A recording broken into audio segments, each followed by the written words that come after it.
एक काळ होता पोस्टमन सायकलवरून गावभर फिरायचा, हाक मारून पत्र द्यायचा. ते पत्र हातात घेतलं की माणसांच्या चेहऱ्यावर हसू यायचं.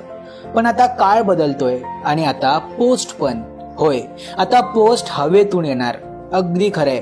इंडियन पोस्टचा देशातील हा पहिलाच प्रयोग आहे आणि त्यासाठी त्यांनी जगप्रसिद्ध पर्यटन स्थळ असणाऱ्या माथेरानची निवड केली आहे.